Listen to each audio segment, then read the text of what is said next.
Tahun 2023 merupakan salah satu tahun terpenting dalam kehidupan ekonomi dan dunia investasi di Indonesia. Banyak dari teman-teman yang selalu nanya tentang gimana sih caranya investasi yang baik dan aman. Aku Aji dan Rofik, kita adalah channel Solusi Investasi, di mana kita akan bahas seputar investasi di Indonesia dan memberikan solusi berdasarkan pengetahuan, research, dan pengalaman kami. Disclaimer, channel ini bukanlah channel financial advice, namun sifatnya adalah edukasi. Oke, di Indonesia banyak sekali instrumen investasi yang bisa kita pakai dari mulai saham, reksadana, forex, kripto, emas, real estate, dan lain-lainnya. Nah, apa sih kira-kira investasi yang paling cocok di umur kita? Gue mau bahas 3 instrumen yang paling umum dipakai di Indonesia, yaitu saham, forex, dan juga kripto. Lalu gue juga mau bahas kenapa instrumen ini cocok buat kalian di usia 20 sampai 30 tahun.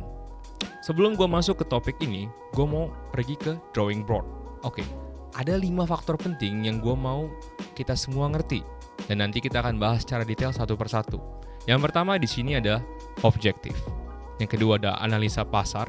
Yang ketiga ada modal. Yang keempat ada leverage atau margin. Yang kelima ada security.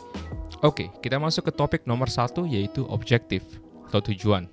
Sebelum kita menentukan instrumen apa yang kita mau investasikan, baik itu saham, forex, atau kripto, kita wajib tahu tujuan investasi kita tuh kayak gimana. Apakah itu main income, apakah itu sekedar investasi, atau ini meningkatkan income kita secara lebih. Dan juga kita mau beat inflasi. Dari sini kita bisa menentukan jangka waktu investasi kita. Nah, kalau let's say tujuan kalian ya adalah menjadikan ini sebagai income utama, berarti ini menggantikan stabil income kalian. Maka jelas kalian butuh market yang aktif, market yang stabil dengan fundamental yang kuat. Salah satu contohnya apa kayak gini, ini adalah forex. Nah, forex itu jangka waktu pemegangan asetnya itu dalam waktu menit, jam, juga harian. Selanjutnya, kalian mencari misalnya ini sebagai tambahan kalian. Tambahan income kalian, Untuk tambahan income kalian saja, ini kalian bisa melihat ke market kripto. Untuk market kripto ini jangka waktunya tergantung ya. Biasanya untuk market kripto tuh ada 2. Ada bull market, ada bear market. Jangka pegangnya bisa dari bulanan, tahunan, atau puluh tahunan, kita juga belum tahu ya. Nah, kalau yang terakhir itu kita biasanya punya duit ekstra, duit lebih, kita mau mengalahkan inflasi. Ini paling sering dan paling common untuk tipe-tipe orang-orang yang kantoran nih. Kita punya uang sisa ya, kita mau taruh di sini. Maka kita akan ngelihat ke saham. Saham itu biasanya kita lebih aman masuk ke blue chip, dan di sini juga jangka waktunya benar-benar beragam. Dari saham ini bisa 1 tahun, 2 tahun, sampai puluhan tahun. Ini juga kita nggak tahu sampai berapa. Cuman yang jelas tujuan utama kita adalah beat the inflation atau mengalahkan inflasi. Halo, aku Rofik. Kita akan bahas analisa saham, forex, sama kripto ya. Nah, pertama-tama saham. Untuk investasi di saham, kita harus memahami bahwa saham adalah representasi kepemilikan dalam sebuah perusahaan. Oleh karena itu, yang pertama kali kita harus lakukan adalah melakukan penelitian yang mendalam tentang perusahaan tersebut, ya kan? Jadi kamu jangan asal beli, kena FOMO, wah ini harganya naik, ya jangan, ya kan? Tapi kita harus pelajari dulu perusahaannya itu bagaimana, kinerjanya bagaimana, ya kan? Kinerja keuangannya, siapa manajemennya, apa visi misi mereka, ya kan?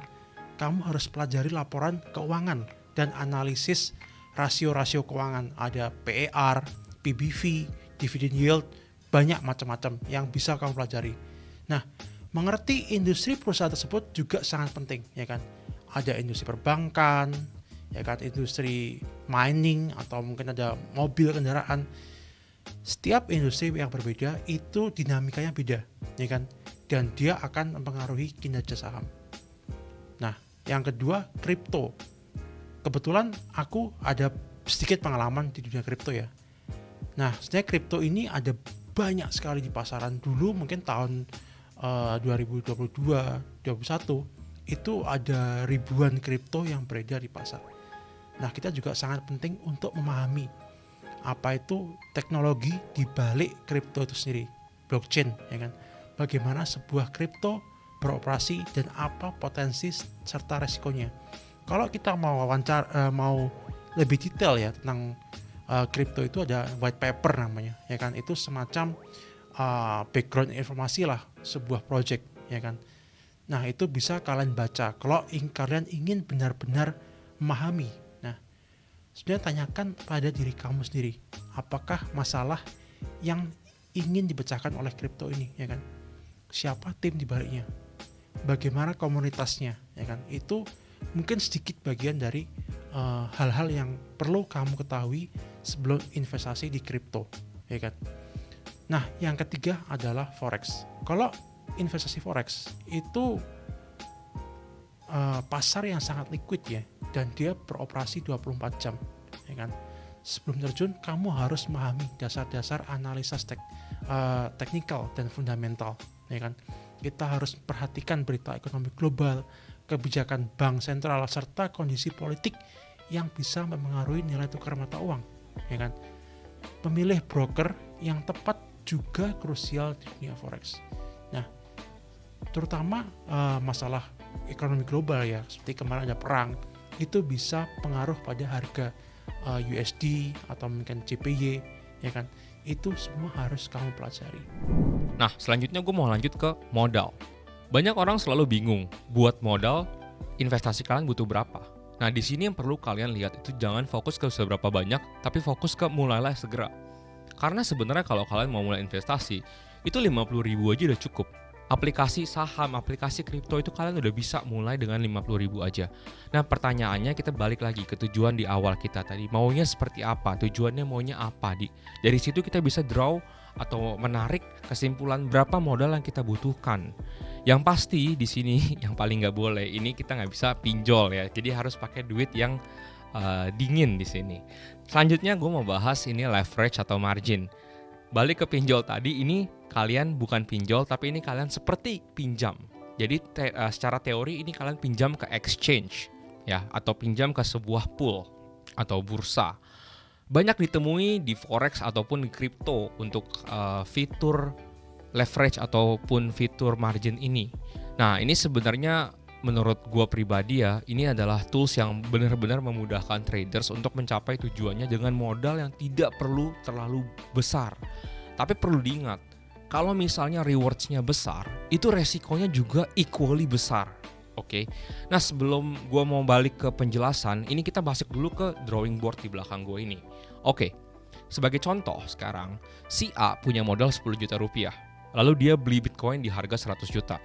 Maka si A mendapatkan 0,1 BTC. Oke. Nah, ketika Bitcoin naik menjadi 110 juta, maka si A mendapatkan 0,1 BTC tersebut bernilai 11 juta rupiah. Ketika menjual ini, ia akan mendapatkan 1 juta rupiah atau 10% keuntungan. Oke. Nah, di contoh kedua kita punya si B. Si B juga sama, punya modal 10 juta rupiah, lalu dia beli Bitcoin di harga 100 juta rupiah menggunakan margin atau leverage kali 10. Di sini, B mendapatkan 1 Bitcoin dari 10 juta rupiah modalnya dia, dikali 10 juta lagi, dikali 10 marginnya itu menjadi 100 juta rupiah. Berarti si B mendapatkan 1 Bitcoin. Ketika Bitcoin naik ke harga 110 juta rupiah, dan B menjual Bitcoin tersebut, maka apa yang terjadi? Si B mendapatkan keuntungan berupa 10 juta rupiah seperti ini. Atau secara persentasi 100%. Yes, besar sekali ya.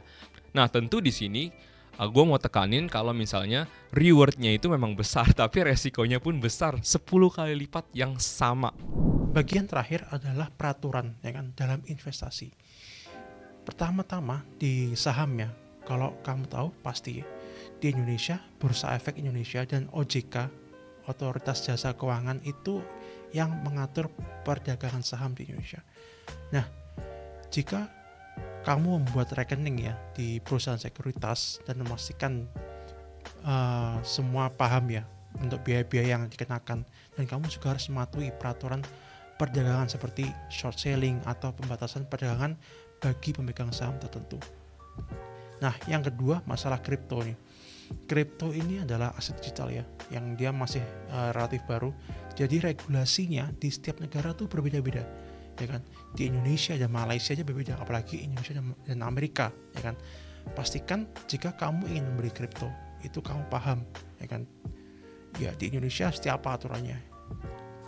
Apakah platform tempat kamu beli itu legal untuk beroperasi di Indonesia atau tidak, ya kan?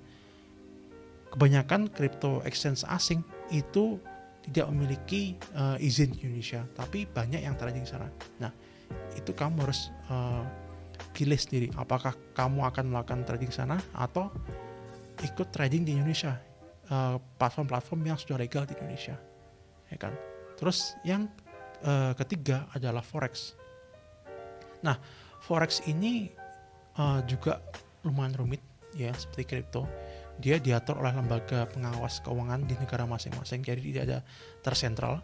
Nah, untuk di Indonesia sama, broker juga harus memiliki izin dari Bapeti. Selain itu, pastikan broker Anda juga menyediakan akun segregasi yang menjaga dana.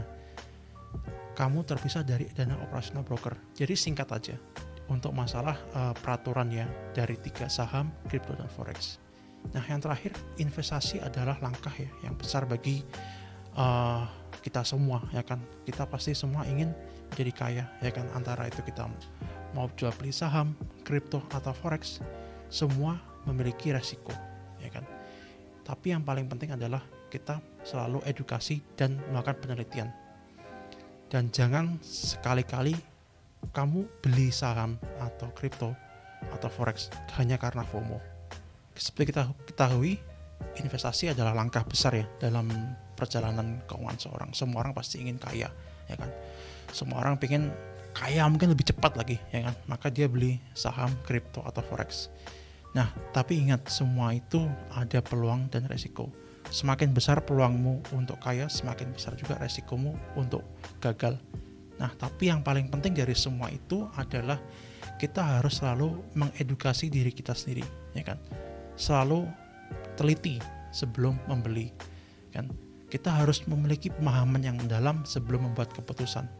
Jangan sekali-kali kamu beli karena FOMO, ya kan. Aku pengen kaya, dengar-dengar ini bagus sahamnya. Jangan, ya kan. Nanti yang jadi malah sebaliknya, malah bangkrut. Nah, tapi yang terakhir, yang paling penting sekarang adalah sudah saatnya kamu milih. Kamu mau beli saham, kripto, atau forex, atau tunda dulu, atau mau bisnis lain, ya kan. Saya Rafiq dan AJ, salam solusi investasi. Terima kasih.